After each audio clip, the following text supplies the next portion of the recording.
Ami Pro inyuma yaho agaragariye hanze y'igihugu tavuga muri Europe, inyuma yaho agaragariye no mu yindi biteramo ku mutwenzi, yasubiye kuba yigaragaza neza. Ami Pro asubira kubikora abikora neza muri ico giteramo. Urabona ko nta kintu cyo gushidikanya cyangwa cyo kumva ko uwo mushira ko agakosa kabisa kogaruka muri ivyo. Mu buhamya bwe arakubwira ati vy'ukuri je ndi MC kandi vy'ukuri arabishoboye. Umuntu ajeje marketing muri BCB urabona ko n'umuntu kabisa yiyumvira inyuma yaho kubona ko Kidumu agiye kuba kwiza imyaka 50 bategura igiteramo gikomeye cyane mu Kinama.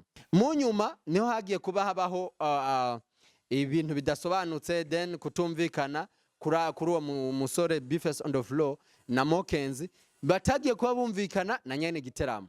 Sadbi wewe ntiyatevyeyo yahise yigaruka ariko bivugwa ko yanakoreyeyo na video. Ivyo ni yindi nkuru izogaruka inyuma yo gutosekaza iyo kontra. Byavugwa ko gukora igiteramo kimwe bahita baja mu butungane, bahita bafatirwa ibihano kuri ba Mokenzi. Urabona ko ibintu byanashitse no mu gipolisi JC Entreprise ntafyina. Mokenzi le 28 Octobre asohora communique ibivuga neza ingene vyagenze, ariko aca yizeza abarundi abanyamahanga bamukunda ko wi Novembre azokora.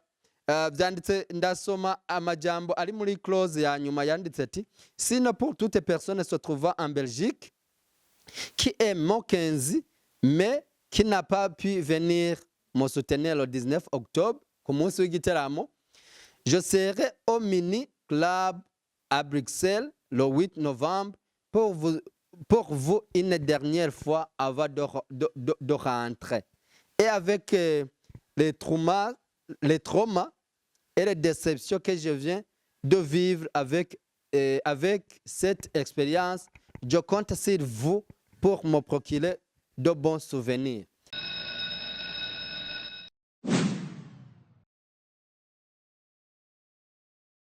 Sari la famille, iyi ni Wide Vision TV, ndabaramukije cyane. Nizeye ko meze neza, twebwe ku ruhande rw'iwacu turashimira Imana. N'abatameze neza Imana ishishikare kubaremesha no kubabera inyishu mu bibazo byabo. Je wumva ni Fernand Carlos inyuma ya kamera, ama imbere ya kamera ndi kumwe na wundi nyene musanzwe mumenyereye. Turamuha ikaze abakire yongere ababwire ico yabateguriye. Karibu cyane. Urakoze cyane Fernand, nishimye cyane ku ikaze umpaye, nshimiye cyane ibihe tunyura namwe, ibihe bitabyorosha ariko rimwe na rimwe tukagenda tubitsinda, rindi tukagenda tugwana nabyo. Suye kuramutsa abakunzi bacu, je ku mazina yiwanje musanze mumenyereye, ariko nta muntu amenywa na bose, niyo mpamvu ntegereza kuba nivuga day by day. Suye kubakira ku mazina yanje ni Pasteur Nahimana, ayo niyo mazina papa na mama bampaye. Nyita Timote, nyita Israel hanga ry'Imana, nyitwa Mastermind, ayo yose n'amazina yiwanje. Suye kubakira rero, this is Wide Vision TV online. It's long time kabisa mutambona kuri screen za telefone zanyu canke kuri screen za machine yawe. Suye kukuramutsa, ndishime cyane rero gusubira kugaragara. Long time bantu banje, ariko nta kindi nababwira. Shalom ku bantu twagumanye. Hari biganiro twagiye kwa dushiraho mu minsi yahera, turabona ko muvyikundiye. Rimwe na rimwe byari biganiro biduteza imbere, rimwe na rimwe byari biganiro by'iyobokamana, aho mperuka kugaragara n'iju ryanje tuganeza Modeste, muravyibuka last week. Haraheze nk'indwi zibiri, ariko kandi nkabagaragariza urukundo igihe cyose mwamunkeneye. Harabandondera inbox bambaza ati umeze gute, nkababwira. Nishimire rero cyane gusubira kugaragara kuri Wide Vision TV. Je uyu munsi ni Saturday cyangwa samedi, inyuma yo gukora gasport ndavuze ati reka ngaragare kuri screen za Wide Vision TV. Merci beaucoup Fernand, ndibaza ko ufise utujambo tubiri dutatu wombaza kumbure umbaza niyo nahora like abantu banayimenye. Amajambo arahari mbere sabiri canke atatu gusa, amajambo yo abari menshi, ariko umwanya ndabona umwanya ariho hava uza kutubana muto.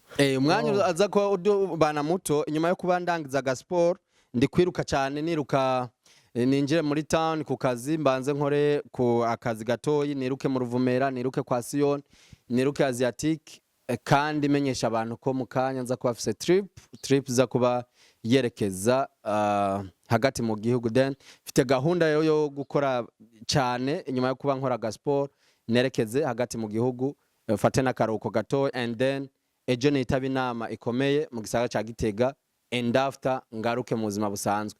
Ati rero hari abantu bahora bambaza ahantu nahora nyene nga muri centre ville, ariko bimwe mu bintu vyari vyamfatiriye gato ni bimwe byo kuba dufasha abantu. Hari ibiganiro last day canke byatambutse ngaha tuvuga ku bintu vya green card, tuvuga ku bintu ngene wa applyinga n'abashaka ko tubafasha, mwongera munabafasha mbere.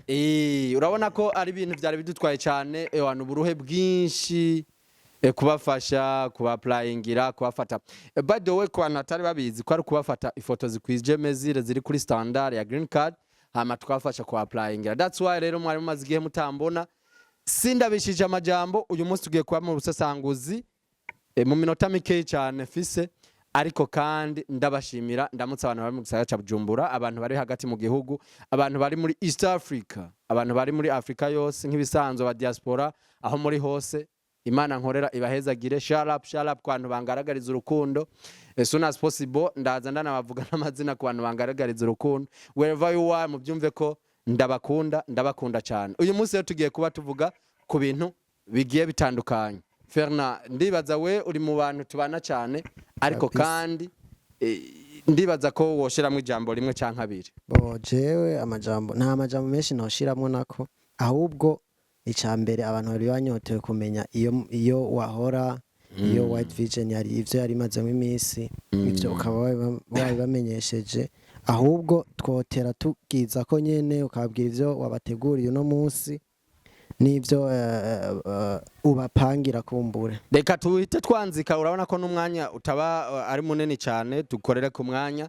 Duhite twanzika. Uyu munsi turavuga ku ngingo zikeyi hano mu gihugu, duhite twinjira muri Bruxelles mu Bubiligi, tuve Bruxelles tugaruke kandi ngaha mu gihugu gatoyi, inyuma yuko abaririmbyi n'umuririmbyi kazi bagiye kuba bagaragaye muri les pays twavuga kari les pays Schengen. Murabizi cyane, turavuga mwaririmbyi, turavuga Sadbi, turavuga Bifes on the Floor, Mokenzi, turavuga Be My Boys, aho naho ni kubahanzi cyangwa abaririmbyi Double J, Bad Boy Killer, uravuga Kiriku Akili.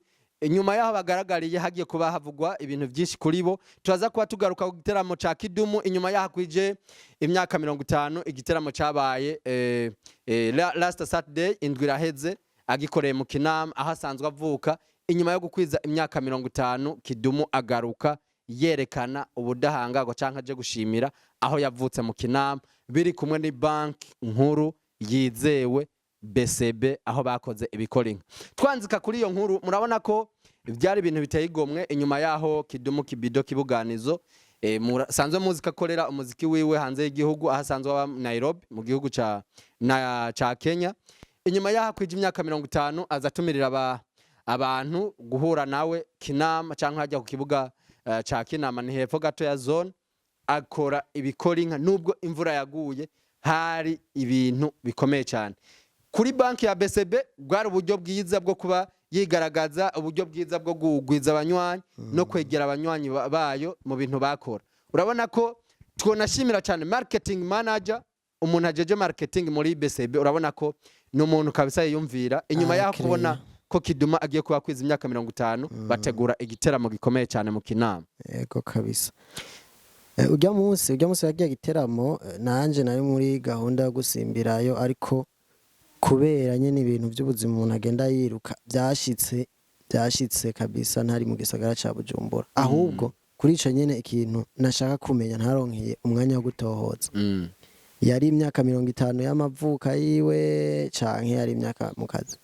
Urabona ko ari Kidumu asigura neza ko muziki yawunjemo neza 1987 aza kuba gukora nk'umwuga bukebuka kiri kwishure, ariko mwomenya ko yari imyaka 50 y'ubuzima bwe y'amavuko. Ni giteramo rero cyari giteganijwe ko ari igiteramo cy'ubuntu, kandi cyabaye cy'ubuntu. Ni igiteramo cyarimwe by'ukuri abahanzi gusubira kubona n'iyinzi Johari cyangwa Khalijo akora performance nziza imwe by'ukuri, twavuga ko yari ku rundi rwego, kuko yazanye aba dancers, azana aba DJ bari bahari. Urabona ko ari abantu bamwishimiye cyane, ari umwe mu bantu bakuriye mu Kinama nawe abantu baramwishimira. Kidumu kibido kibuganizo yaje aje kwegera abanyakinama, hakubwira ati inyuma yo kogera mu Kidumbugwe, inyuma yo kuba akurira hajya yaragiye arakura, ariko muri iyo myaka ya 50 terekanze no guhifatikanya n'abantu twakuranye abatama babanye abanyagisagara bose bagenda bakubita baruzura. Ariko agasha twabonye nuko Mr Amipro MC Amipro inyuma yaho agaragariye hanze y'igihugu tuvuga muri Europe, inyuma yaho agaragariye no mu yindi biteramo ku mutwenzi, yasubiye kuba yigaragaza neza. Amipro asubira kubikora abikora neza muri ico giteramo. Urabona ko nta kintu cyo gushidikanya cyangwa cyo kumva ko uwo mushira ko agakosa kabisa kogaruka muri ivyo. Mu buhamya bwe arakubwira ati vy'ukuri jendi MC kandi vy'ukuri arabishoboye, kandi n'abantu baramushingira intahe. Amipro numwe mu ba MC bigaragaza neza. Urabona ko ni ntakiri MC ari national, no yaba international ivyiwe vyovyo ntabwo twabigarukako. Dukubita twanzura turaza tugaruka twinjira cyane Belgique. Ni bimwe ni saga yagiye kuba iba hagati ya Beef on the Floor na Mokenzi hamwe na JC Entreprise, imwe mu ba entreprise yabatwaye ku giteramo ca mbere. Twinjiye mu busasanguzi muribuka neza igiteramo ca mbere cagiye kibatwaye cyarabaye igiteramo cagiye kuba kibamwo uruhombo. Turabivuga neza ni igiteramo kitagenze nkuko babiteguye. Mu nyuma niho hagiye kuba habaho ibintu bidasobanutse, then kutumvikana kuri uwo musore Beef on the Floor na Mokenzi batagiye kuba bumvikana na nyene igiteramo. Nyene igiteramo we ivyo yari yateguye urumva ko hari habayemwo guhomba. And then nk'aba hustler ndavuga Beef on the Floor hamwe na Mokenzi baza kuba bapanga bipangira izindi gahunda kugira iki babandanye bakora. Ariko bibagira ikintu cyitwa clause canke ikintu twitwa contract canke contrat. Ama clause yari muri yo contrat biravugwa ko 100% ari we yabarondereye ibyangombwa mu kubaha invitation, nyuma yo guhabwa visa akabarihira itike y'indege akabarihira byose. Muri contract clause biravugwa ko harimwo kumva ko baje kuri deal yiwe atayindi bemerewe. Twibukanye ko inyuma yaho Sadbi agiye bari kumwe na Amipro, hari mu giteramo bari kumwe na Kitoko kuva mu gihugu cy'u Rwanda, ariko nabasanzwe baba ku mugabane wa Buraya. Hagiye kuba habaho concert nziza cyane iba success, igira success. Sadbi asubira gukubita abikora neza. And then inyuma yaho bakoreye ico giteramo bigenda neza. And then bigenze neza Sadbi wewe ntiyatevyeyo, yahise yigaruka. Ariko bivugwa ko yanakoreyeyo na video. Ivyo ni yindi nkuru izogaruka twigira hamwe. And then inyuma y'ivyo tuza kuba tubona na Amipro aragaruka. Ariko amaze kugaruka asubira kugenda mu giteramo cha Mokenzi na Beef on the Floor. Ico giteramo ivyaco ntitubigarukako.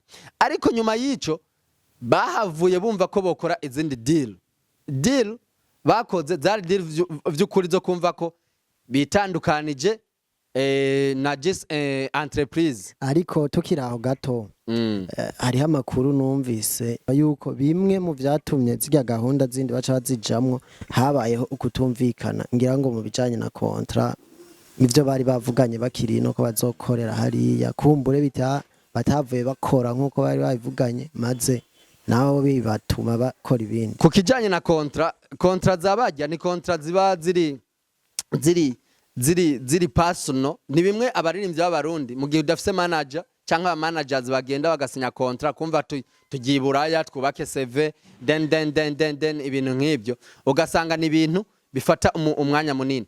Ariko kandi twibutsa abantu yuko contract za hariya zitandukanye na contract zo ngaha mu Burundi. Hariya ni ibintu byagiye kuba bibamwe rigere. Nimba contract ivuga ko atakindi gitamuza gukorera ku butaka bwa Buraya mu gihe atama pourcentage runaka aza kuba aja muri entreprise yabatwaye, ni ibintu nyene bija kuba nyine ari ibintu nyene vyabo. Inyuma yaho urabona ko bashatse kuba bagira barashaka guhiga izindi ntuze izindi deal, ariko hagiye kuba hariho pourcentage za JC entreprise yabegzija kuba botanga, ariko nagashavu kagiye kuba kagaragara kuri Mokenzi wewe gushaka gukora ivy'iwiwe, ariko inyuma y'ivyo yagiye kuba atanga communique yaho yiyexprime yavuze ko biri, ariko kandi urabona ko visa yabo izohera le 11 zo ku 11, then bigaragazwa yuko soon as possible baza kuba bagaruka mu gihugu na business on the floor, ariko mu nyuma niho haciye haba communique. Nizere ko baba barumvikanye kukitwa na kontra, kuko inyuma yo gutosekaza iyo kontra byavugwa ko gukora igiteramo kimwe bahita baja mu butungane, bahita bafatirwa ibihano kuri ba Mokenzi. Urabona ko ibintu byanashitse no mu gipolisi, JC entreprise ntafyina yahise abishira ku rundi rwego, ariko nyuma yaho Mokenzi le 28 Octobre asohora communique ibivuga neza ingene byagenze, ariko aca yizeza abarundi abanyamahanga bamukunda ko 8 Novembre azokora. Byanditse ndasoma amajambo ari muri clause ya nyuma yanditse ati sinon pour toute personne se trouvant en Belgique qui est Mokenzi mais qui n'a pas pu venir me soutenir le 19 octobre ku munsi w'igiteramo, je serai au mini club à Bruxelles le 8 novembre pour vous une dernière fois avant de rentrer. Et avec les traumas et les déceptions que je viens de vivre avec cette expérience, je compte sur vous pour me procurer de bons souvenirs. Urabona ko akantu yavuze mu itangazo sohoye le 28 octobre yari karatumira abantu le 8 naho harejo hashize vendredi. Bisigura iki? Bruxelles haraye habaye igiteramo cha Mokenzi, ariko arabasezera kugira ko asubire agaruka. Arabashimira cyane inyuma ngo yama deception yamubaye ko ndiko ndasigura ivyo yanditse, yashatse kuba abatumira iyi vendredi heze. Twizeye neza ko tuza kuba tubona amasanamu y'ingene igiteramo cyagenze, ariko ni hamwe ubona ko yakuyeho icigwa, yahakuye icigwa. Urugendo nk'ubwo nyene biragoye ko ruva naho byogenda neza utegerezwa gukura mu cigwa, yahakuye icigwa. Twiruka rero nta kindi twomwipfuriza no kugaruka amahoro, ariko ibintu nk'ibi bize bituma abaririmbyi n'abaririmbyi kazi b'abarundi bibakosora. Guys, bize bibakosora kuko ni ibintu by'ukuri bidahesha ishema. Management ntiziza kuraba neza biba biri mu makontra, ivyo byose bikagenda byica izina ry'umuririmbyi, ugasanga byagize impact ku ma medias, ugasanga cyane biratukwa n'igihugu mu buryo bumwe canke ubundi. Tubashimire rero cyane dukubita tubangura. Urabona ko n'amasaha ari karaturega, tuba dufise program nyinshi inyuma yaho. Murazi biba biriko biravugwa kuri Melanin Boy hamwe na Lavash canke wo muzi kuri Lavash, muramuzi cyane. Navyone inyuma yaho tubonye isaga igiye kuba nini ya tuza kuba tubigaruka ko mu biganiro byacu byo hanyuma. Tubashimire cyane rero dukubita tubangura. Urabona ko umwanya uri kuratujana, turiko twihutira na program nyinshi, ariko ico nababwira cyo nuko ndabakunda. I'm back again. Ishimira cyane wari kuri kamera, amasanamu anoboye, nizere kariyo ari karabashikira. Ndabashimiye cyane rero abantu mwamaze kuba mukora sabone. Ntumire cyane ku bantu batarakora sabone cyangwa subscribe kuyikora cyane, kuko hari benshi biharuro bitwereka ko baturaba ariko batarakora sabone. Please guys, munakora na comment ahantu tuba twayikoze nabi, mutubwira ko muri comment zanyu ziratwubaka. Abantu baca inbox, nimero zacu nizo ziko zirasirikira kuri screen zanyu 71 45 679 69 643 izo zose ziba ziri active kuri WhatsApp section. Ndabashimiye cyane rero. Ku mazina yanje ni Pastor Nahimana, this is Wide Vision TV. Nakagaruka ico ndabipfuriza ubuntu ubw'Imana busubire babeko, amafaranga ntabure mu mifuko yanyu. Nakagaruka, Imana ibahezagire. Ciao and God bless you.